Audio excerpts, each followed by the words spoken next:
To me, rehab is training. Like, there's no separation. When people come and say, like, what are you going to do? We're going to rehab. What is that? I'm training you the way that you were never trained before. Hello, everyone. Welcome to or welcome back to the Movement Driven Podcast. I'm Dara here with Dr. Greg. Dr. Greg, it's TPC week. Yes, let's go. How you doing? I'm excited. Are you going this weekend? I will be. We're going to go on Saturday. Oh, we're going on Saturday too. Hey. We'll see you there. Yeah, you and Bree? Yeah, she's going. Kids are staying at home.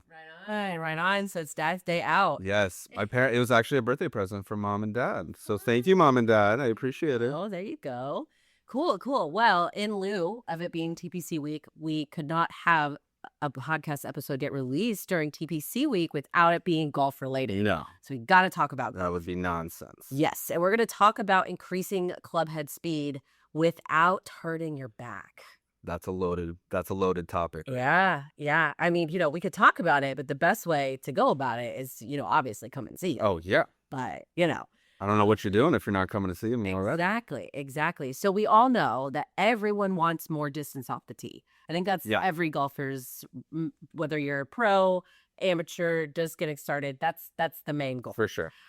So what are most amateur golfers getting wrong when they're trying to increase club head speed? Okay. So let's break it down. I think for the most part, what I hear when people come in to see me is I'm doing all these stretches, but my back still hurts. And I don't know where people got the idea that stretching is the only thing we do to help injuries, but I hear it all the time.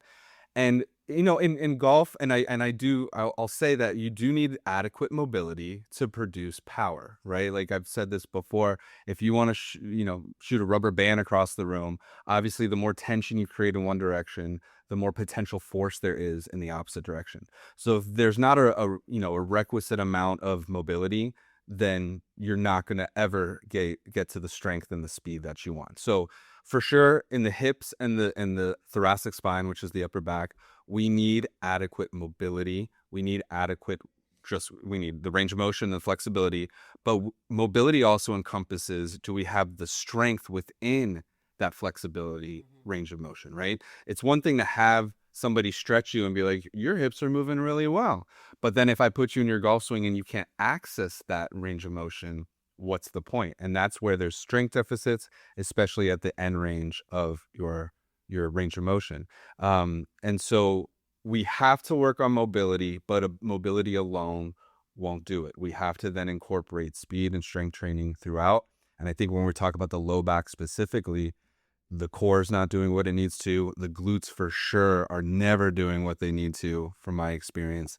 And then the hip mobility and the thoracic spine, they need to move. So we have to create that foundation before we even start to talk about speed and force production and ground force production and all that kind of stuff. But it starts with the mobility and working into that entire range with strength and control. Yeah. So we need to have these amateurs stop copying pros without understanding their physical preparation. For sure. I see all the time on social media, like, oh, this is Bryson DeChambeau's routine. And it's like, oh, so you just do that, you're going to hit it 400 yards. Like, no.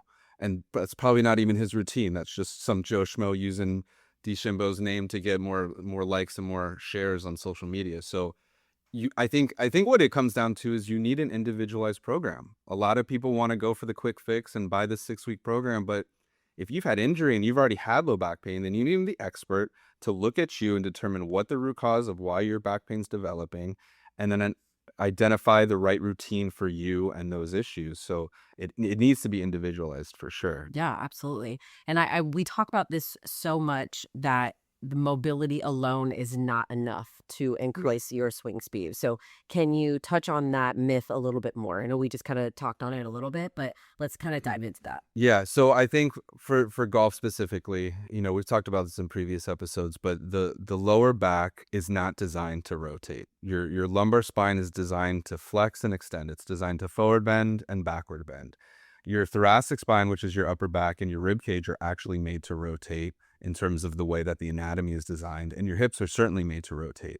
And so the biggest things I see are inability to do that. So often the first phase of rehabbing that low back, which is on the way to gaining performance and yards off the tee, is we have to address that mobility. But it's not just stretching. We talked about the control within the range, but it's if you just stretch a muscle ad nauseum, it's not going to go anywhere if the joints themselves are stiff. And so when we talk about joint stiffness, that requires different angles of force, different methods of stretching and mobilizing. And it's also about like time under tension. A lot of people do, oh, I stretch this for 30 seconds. And 30 seconds ain't doing anything for you. The literature shows we need a full 2 minutes to allow those tissues to actually start to move. And we need certain force productions through the joint and create, we need to attack the joint at the angle that it's operating in. So a lot of the time I'll use power bands to create a perpendicular force to actual stretch that we're doing so that we actually get mobility in the joint at its core, no pun intended, before we just stretch the muscles around it. Because if the hip joint's not moving, then I don't care how many hamstring stretches you do, it's not going to lengthen. So I think from a mobility standpoint, we have to attack the joint first, then we can move on to muscle flexibility, and then from there we work on having the control and strength throughout the whole range. And then along that, we're also doing, muscle activation techniques and trying to relearn how to fire certain muscles, which leads into our strength progressions. And then eventually we get to power. But so like when I'm working with people, there's a very systematic approach that I'm taking, even though it might not seem like it. And some people don't want me to explain everything we're doing, but we have to start with the simple things and do them the right way before we kind of get to the fun, sexy stuff, which is let's hit it off the tee a little bit faster, a little bit harder, and gain some yards. Yeah. So I know you kind of talked about this just a little bit as far as like individual programming and having an individualization to the routine that you're doing, but how can golfers safely build rotational power without irritating their lower back? Well, yeah, I think like we were just talking about, it really comes down to the order of operations. If you come and see me and your main goal that you talk to me about is I want to hit it 20 yards further with my driver. Okay, great. I love that goal for you. But if you've had back pain in the past and you have it every so often after you golf, I have to do my due diligence of building that foundation up before we just go swing the speed sticks and do the jump training and do the med ball tosses, because then you're just going to be, in a cyclical pattern of you're going to continue to have low back pain.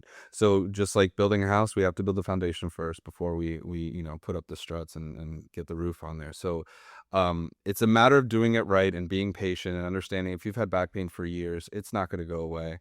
And even those people that don't necessarily think they have pain or injury, and maybe they don't, and their goal is to come in and get power. Well, if I do my TPI assessment and my physical therapy movement assessment, and you're not firing your glutes well, or you can't contract your core without going into what I would call a hyperlordotic curvature, which is like an arching of the low back and resting on joints rather than really using your muscles in mid-range of joints, which is where we're most stable, then I have to start from square one with you. And if you don't like that, then maybe I'm not the person to work with you, and that's totally fine. But at Movement Driven, we're trying to do things the right way. I can't take off that physical therapy hat. So whether it's an injury prevention type thing, we have to do things in the right order, or else we're going to cause injury if you haven't had it yet. Yeah, exactly. So I feel like, this is a great time here to connect performance with rehab, where, obviously the end goal of someone who is specifically working with you, who is TPI certified to better their golf game or rehabilitate themselves to get back on the course. Having that low back pain is going to show up more if they're just trying to swing harder. Yeah. So, kind of getting that rehab to performance connection really enforced when they're working with you. Right. Well, and like you just said, if they just start swinging harder and they're already moving excessively through the lumbar spine, Mhm. then they're just going to continue to put more stress on the disc, more stress on the joints, create inflammation, and then potentially hurt themselves pretty badly. So that goes back to kind of what we've been saying this whole episode is we have to build the foundation first. And I think more so people are just looking for the quick fixes. Mhm. Nothing in life is that's not how it works. And I think people ultimately know that deep down. So if you're willing to put in the work, we can get you there. We have people all the time that are constantly improving their game, improving their performance. And kind of back to the base of your question, like, to me, rehab is training. Like, there's no separation. When people come to say, like, what are you going to do? We're going to rehab. What is that? I'm training you the way that you were never trained before. Right. I would argue that this is just, you've never been trained the quote unquote right way. And I don't mean to call out people or other trainers or anything like that. It's a tough industry. And when you have group classes, you can't look at everybody and people. If you didn't learn how to move well when you were 12 in sport, then why would you move well at 32 or 42 or 50? Like, Right. somebody's got to stop that motion and change it up and facilitate you moving in the right way. And that's what we're trying to do here. So as much as it's hard from a patient standpoint, for a lot of patients, pun intended, it's not. That's the corny dad joke. Sorry, I had to stick it in there. We have to backtrack. We have to do things the right way, and ultimately, it's going to make you stronger, right? If we're doing quote unquote rehab exercises and we're trying to fire muscles in isolation and learn how to control the body, that's going to lead to better performance in the higher level exercises in the gym, which then leads to higher performance on the field, on the course, whatever you're trying to do. And then, to kind of sum it up, that's why I named it physiotherapy performance. I wanted the two in the title of our company because I don't think you can separate it. We're doing all of it. We're trying to bridge that gap. And we're physical therapists, I think, have set ourselves up to be that expert that can kind of take you from point A to point B and then get you to where you really want to be. So if your goal is, hey, Greg, I want to hit it farther. All right, let's do it the right way. And let's start from square one and build up. Yeah.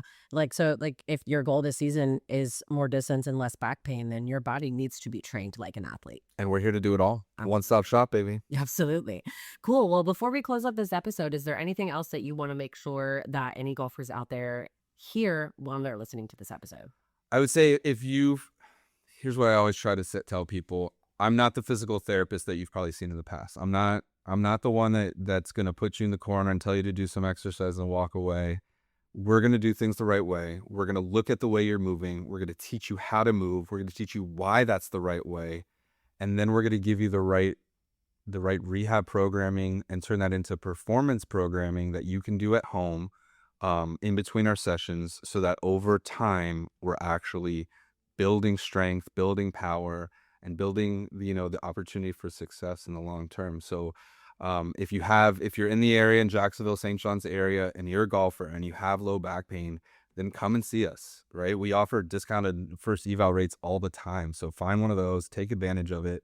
Just come in and meet us and see what we can do for you in one session. I think you'll be pleasantly surprised. Yeah, absolutely. Well, awesome. Yeah, guys. So like I said, like Dr. Greg said, if you're in the Jacksonville or St. John's area and you're looking for some golf rehabilitation to really be training like a golf athlete so that swing goes harder and then that ball goes even further down the course, you can visit us at movementdriven.com, and then you can book your discovery call, talk with Dr. Greg, and then get yourself one of those evals on the calendar. So thank you so much, Dr. Greg. We'll catch you on the next one. See you guys. Thanks for tuning in to the Movement Driven Podcast with Dr. Greg Goldberger. Want to see how we're helping people in Jacksonville bridge the gap between pain and performance?